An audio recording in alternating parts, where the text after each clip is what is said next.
조알제TV 시청자 여러분 안녕하십니까. 2019년 3월 4일 오전 11시입니다. 지난 주말 대한민국의 운명에 큰 영향을 끼칠 만한 사건이 있었는데 자유한국당은 이 연휴 기간에 일체 반응을 보이지 않았습니다. 그동안 스터디 그룹을 만들어서 심사숙고한 끝에 중대한 결단을 발표할 줄 알았더니 오늘 나온 이야기는 자유한국당 황교안 대표와 나경원 원내대표의 거의 한담 수준의 논평이었습니다. 좀 한가한, 이것은 언론사의 논평가가 할 일이지 제1야당 더구나 자유와 한국을 지키겠다는 정당이 이런 식으로 견해 발표를 하는 것은 참 어울리지 않습니다. 중대 사안에 대해서는 중대한 태도로 발언을 해야 됩니다. 정식으로 기자회견을 해야 됩니다. 그리고 준비된 글을 발표를 해야 됩니다. 시간이 충분했습니다. 이미 버스는 지나가고 있습니다. 조선일보, 동아일보, 중앙일보 사설만 봐도 오늘 이런 발언은 나오지 않았을 것이라고 생각합니다. 더구나 존 볼튼, 이번에 회담을 결렬시킨 지휘자라고 볼 수 있는데 존 볼튼 안보보좌관이 어젯밤에 기자회견한 내용이 있습니다. 그걸 보면은 이번 트럼프의 결단은 북한을 절대로 핵 보유국으로 인정하지 않겠다.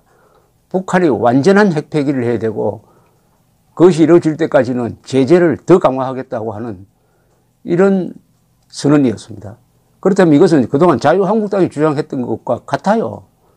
그럼 자유한국당은 흥분해가지고 트럼프의 결단을 지지한다면서 국가 이익을 포기한 문재인 정권에 대해서 엄중한 문책을 요구를 했었어야 되는데 오늘 자유한국당 황교안 대표는 국회에서 열린 당 최고위원회에 참석해가지고 중요한 핵심 사항은 건드리지 않고 그렇다고 덜 중요하다고 볼 수 없지만은 사건의 본질을 먼저 건드리고 이런 이야기를 해야 되는데 한미 군 당국이 키 리졸브 연습과 독수리 훈련을 올해부터 실시하지 않기로 한 것은 사실상 안보 무방비 상태로 모는 것이다 라는 비판을 하고요. 그 다음에는 하노이 회담에 대해서는 이번 결렬의 책임은 핵 폐기를 끝끝내 거부한 북한에 있다. 영변 외의 핵시설이 드러난 것을 보면은 그동안 이 정권의 대응이 얼마나 안일하고 무책임했는지 입증된다. 남북 경협에만 온 정신을 신경을 쏟다가 북한의 숨은 핵시설에 대한 미국의 강경한 입장 변화도 제대로 파악하지 못했다. 운전대를 잡으려면 정확한 길을 알아야 하고 중재자가 되려면 양쪽의 상황을 분명히 파악해야 한다. 이제 운전자, 중재자의 말장난에서 벗어나 국가 안보를 지키는 대통령 본연의 자세로 돌아가야 한다. 라고 했습니다. 그것으로 끝이에요. 액션 플랜이 없습니다. 액션 플랜은 뭐냐? 내일 기자회견 하겠다든지 아니면은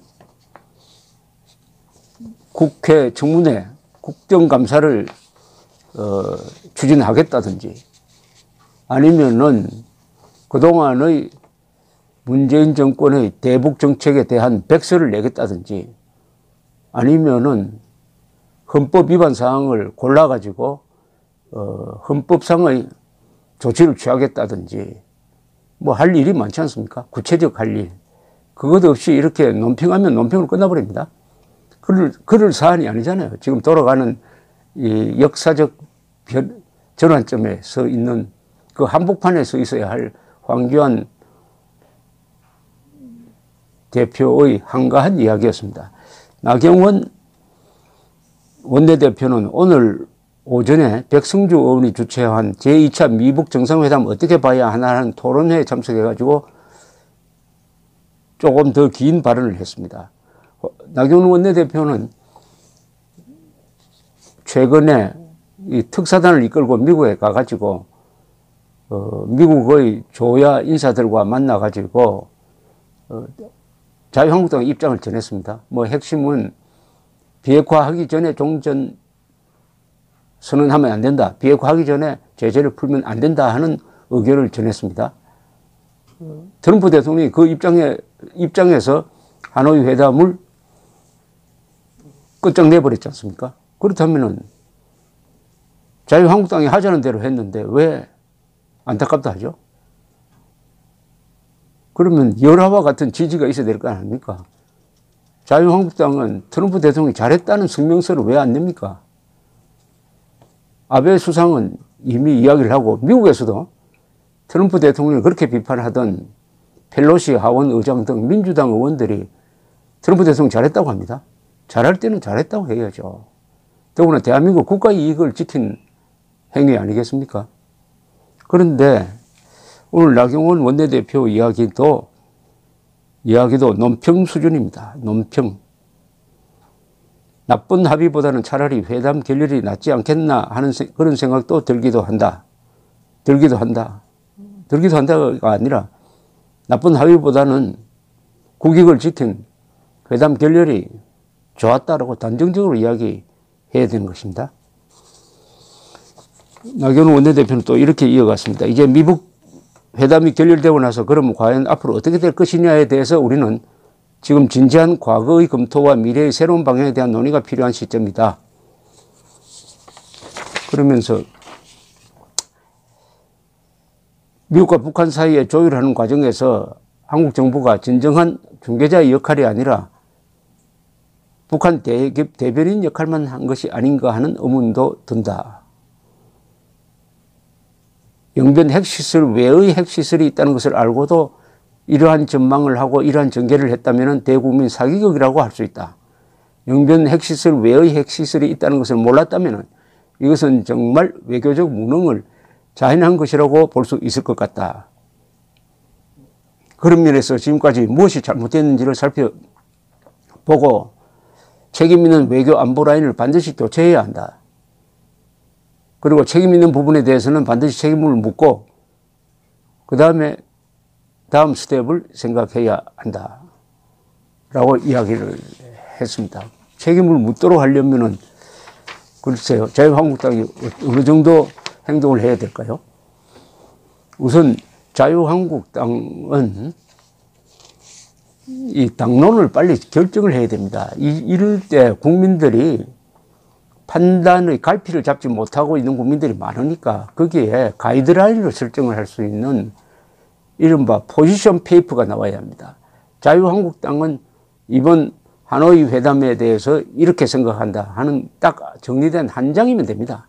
한 장짜리를 쥐어 들고 나와가지고 국민들에게 비핵화 사기극의 결산표다.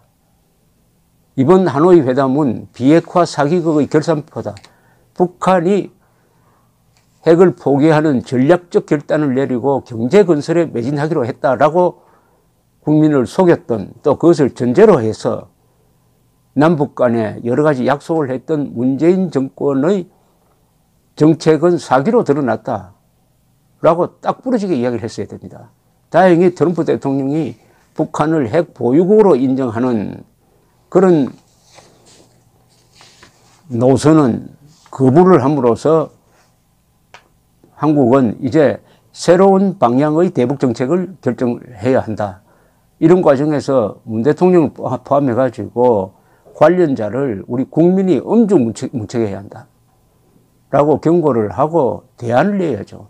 자유한국당은 대안을 내야죠. 그 대안 중에 하나가 북한이 끝까지 핵을 포기하지 않겠다는 뜻이 명확해진 지금 우리도 핵을 보유해야 한다. 자위적 핵무장 또는 미국의 전술핵 재배치 등을 포함한 걸 가지고 국민투표를 하자 하는 정도의 보관을 가지고 이야기를 했었어야 되지 않느냐 하는 생각이 듭니다.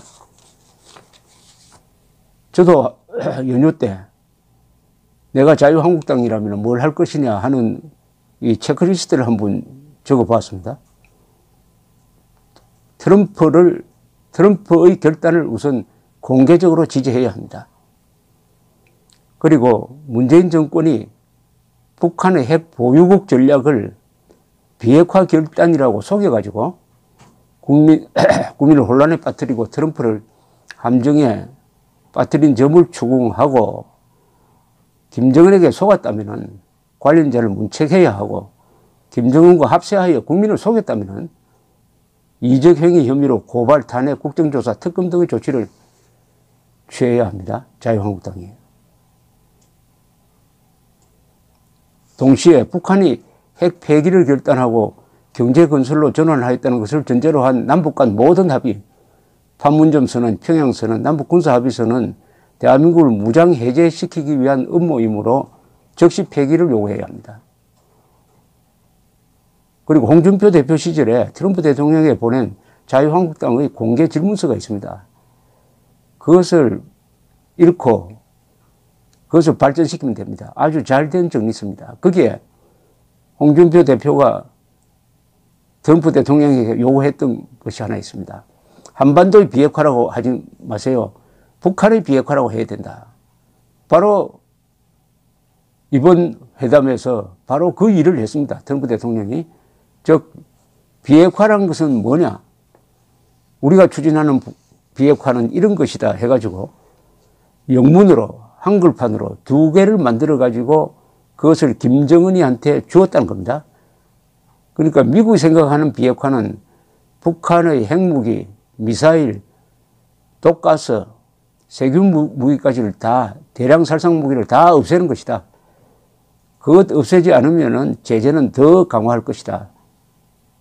만약 없애면 북한을 경제 부흥시키겠다 하는 이런 빅딜이었습니다. 이게 바로 홍준표 대표가 트럼프 대통령에게 했던 그대로입니다. 그렇다면 자유한국당은 박수를 쳐야죠.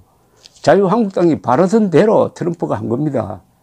그런데 왜 기뻐하지 않고 흥분하지 않고 아주 멀찌감치 앉아가지고 논평을 하고 있는지 이해를 할 수가 없습니다. 그리고 북한의 핵 폐기는 현재로서는 물 건너간 걸로 보입니다. 그렇다면 대안이 있어야죠. 그것은 전술핵 재배치, 공동사용권 확보, 중거리 미사일 배치 또는 자체 핵무장 등등 이런 걸 다 합쳐가지고 국민투표를 요구하고 안 받아주면은 2020 내년 4월 총선에 이걸 공약으로 내세워가지고 국민 심판을 받겠다. 라고 하면은 아주 훌륭한 선거 전략이 되지 않을까요? 여러분 느끼는 거지만 이념 문제에 대해서 자유한국당은 자꾸 피해가려고 했습니다. 그런데 북한의 핵 문제는 가장 큰 이념 문제입니다. 이념을 이해하지 못하면 북한의 핵 문제 이해할 수 없습니다. 북한 노동당의 규약에 핵무장이라는 말이 왜 들어갔느냐? 북한은 핵을 가지고 핵무기를 가지고 또 남한의 종북 세력 하나는 정치적 무기고 하나는 전략적 무기인데 요걸 결합시키면은 대한민국을 먹을 수 있다. 적화 통일할 수 있다는 대전략을 갖고 있습니다. 따라서 북한의 핵 개발은 북한의 핵무장은 그게 이념 문제입니다. 그 이념은 한반도 전체의 주체 사상화입니다. 그렇다면은 한국 땅은 이념 문제를 피할 것이 아니라 철저하게 이념적으로 이 북한 핵 문제를 바라봐야 합니다. 그렇게 되어야 행동하고 말하고 정책을 내는 것이 일관성이 있습니다. 수미 일관성이 있어가지고 힘이 생깁니다. 그렇게 해야 국민들을 설득을 할 수 있습니다. 지금 국민들은 대다수가 하노이 회담 결렬돼서 아쉽다라고 할 겁니다. 왜냐하면 자유한국당도 안타깝다 했으니까. 아쉽다고 하면 안 되죠. 한쪽으로는 통쾌하다, 안심이 된다. 한쪽으로는 화를 내야 됩니다. 그동안에 문재인 정권에 속았구나. 화를 내야 합니다. 이런 감정적 반응이 일어나도록 격발시킬 정당이 자유한국당이고 바로 황교안 대표입니다. 감사합니다.